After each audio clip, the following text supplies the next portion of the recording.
Imagine if Stranger Things didn't take place in the nostalgic 1980s, but instead in the early 2000s. Say goodbye to cassette tapes and arcades, and hello to flip phones, instant messaging, and the rapid rise of digital culture. While the backdrop changes, the heart of the story, friendship, mystery, and supernatural terror, remains just as compelling. Let's reimagine Season 1 of Stranger Things, set in this turn of the millennium era. But before we get started, if you can please hit that like button and subscribe to the channel, it can really help us grow. The story begins in Hawkins, Indiana, a small Midwestern town that, even in the early 2000s, feels a little behind the times. Will Byers and his friends, Mike, Dustin, and Lucas, aren't riding bikes home from playing Dungeons and Dragons. Instead, they spend their evenings immersed in Halo or strategizing for their next online RPG. Will's disappearance still happens on a dark, lonely night, but the way the search unfolds feels very different in this new era. Once Will vanishes, the case spreads like wildfire. Local news stations cover the missing boy, but it's the early internet that turns his disappearance into a nationwide phenomenon. Forums and blogs buzz with speculation, and amateur sleuths dig into Hawkins' secrets. Hashtags like Find Will Byers trend, and the case becomes a media circus, with reporters descending on the quiet town. Joyce Byers, Will's fiercely protective mother, is still at the center of the mystery. When strange events begin occurring in her home, flickering lights and messages from Will appearing through them, Joyce records everything on a clunky camcorder. Grainy videos of the lights spelling out "Run" are leaked online, fueling conspiracy theories about government experiments and alternate dimensions. Joyce is ridiculed by skeptics, but gains a cult following among believers, strengthening her resolve to save her son. Jim Hopper, Hawkins' grizzled police chief, is thrust into a national spotlight he didn't ask for. With reporters hounding him and the FBI trying to take over the investigation, Hopper's journey to uncover the truth is even more complex.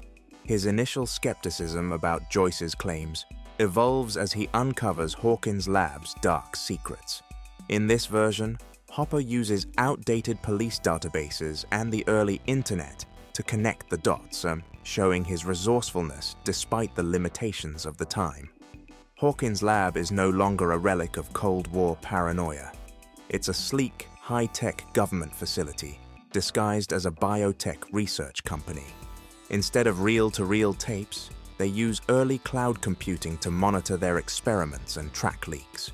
Their work with interdimensional travel is cloaked in modern corporate doublespeak, making them an even more sinister force.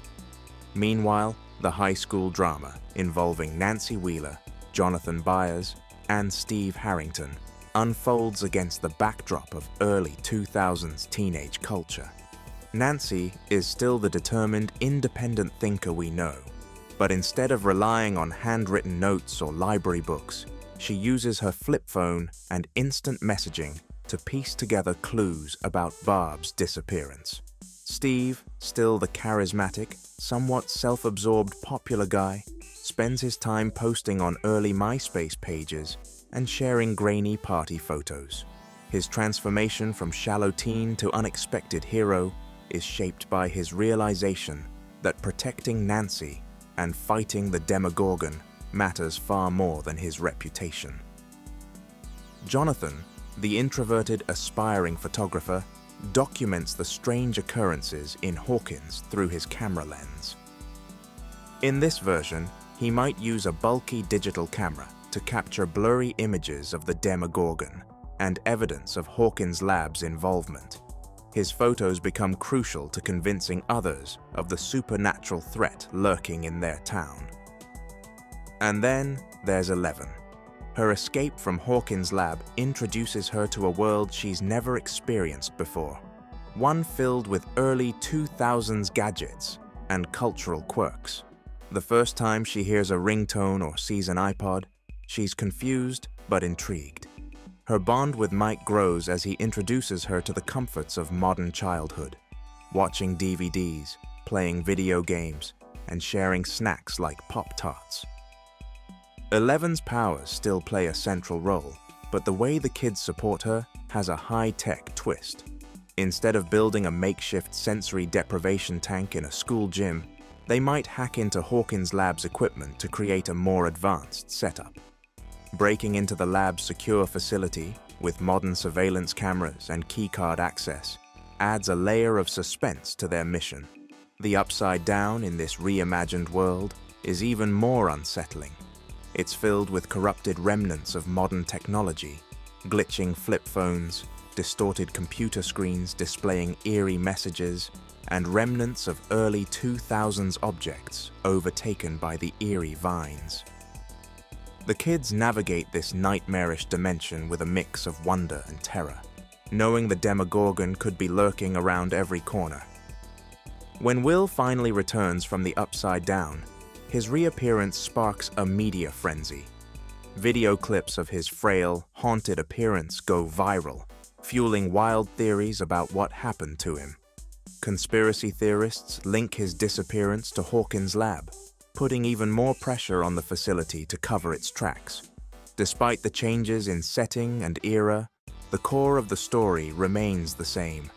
Joyce's determination to save her son, Hopper's reluctant heroism, the kids' unbreakable bond, and Eleven's journey from isolation to belonging form the emotional heart of the series.